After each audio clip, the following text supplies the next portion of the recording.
Hi, and welcome to this week's episode. My name's Lynda Gaiao.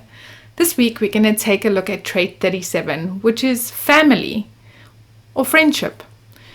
This trait really forms the framework or the foundation for how communities are structured, or we could even say how teams are structured.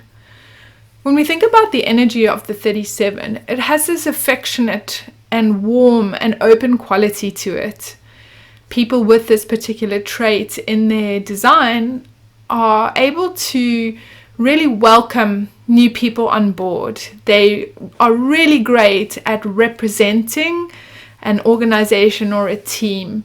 And because of this openness and affectionateness that they form these emotional connections with other people. And as they do that, they're really sensitive to being able to sense whether or not that person is open to them as well. And so this ability to form bonds and form connections is really facilitated by having this energy around. When we are looking at this particular trait, we can see that it has tribal energy and it is connected to the emotional intelligence. Anything to do with tribal energy has the theme of support, and there's also some type of bargain that goes into the process. So what the 37 is all about is looking for people that are loyal and are mutually supportive, and then creating bargains with these people where both parties are benefiting. They both feel mutually supported in the arrangement. So this week, you may feel some energy to sign an agreement, sign a contract, step into a partnership, or even into some kind of a relationship or even a marriage.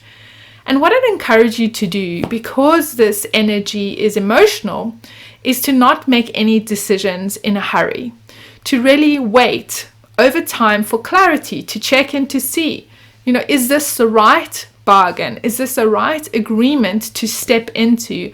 Are these people correct and healthy for me? And remember, always follow your decision-making strategy when you do those. However, because this is emotional energy, it does need more time. There is this element of waiting over time for clarity. When we look at the 37, because of this attractive and open energy, and really affectionate as well, the 37s, when they are feeling good, they bring this great energy to everyone around them. In actual fact, if you don't have this function defined in your body graph, what will happen is you may feel even better than the energy that the 37 brings. But the reverse is also true. When, potentially when they're in the low of their wave, they can really withdraw all of this affection. And so when they're not feeling great, this gets amplified by those of us that don't have definition here, and we can potentially feel, even worse than what the 37 will feel. Right now, as this transit energy moves through, all of us have access to this energy. And so what I'd encourage you to do over the next week is to consider who in your life do you support and where do you feel supported? Where are people loyal to you and who are you loyal to?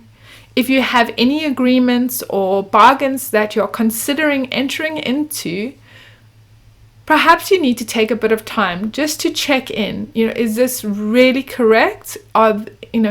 Take that a little bit of time to get the clarity around this. I'd also look at how the affection is showing up for you. Are you feeling more affectionate than what you normally would? Or have you withdrawn affection completely? I would also look at, this ability of the 37 to really tune into how open people are to you. Do you feel as if you're able to really bond with people in a way that maybe you aren't normally able to? These are a couple of really cool things to pay attention to this week with the energy of trait 37 around. One thing I might just mention is the fear, because this is in an awareness function, and anything to do with awareness carries a fear with it. And the fear that may show up this week is around feeling trapped. So feeling trapped in the bargain, feeling trapped into that particular team or community, feeling trapped into playing out a specific role that is identified by that community or that tribe or that team. And so if you feel as if you're making decisions or you're taking action from the fear, then I just encourage you to have awareness around that and really check in.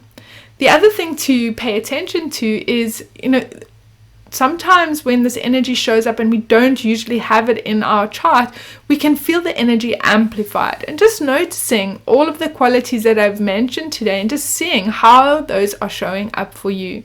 And remember, if this is not your decision-making strategy, this is not a place to make decisions from.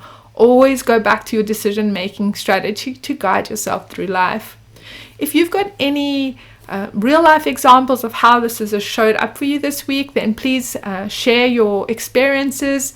What I find is, not all of us have all the traits in our design. Some of us experience these traits very inconsistently. And so when those people who do have this energy consistently in their design share their experience with others, it really helps us to deepen our understanding and our knowledge of how this energy flows and how it works, so that when we come across it, we can check in with our own experience to see what we recognize and what we don't.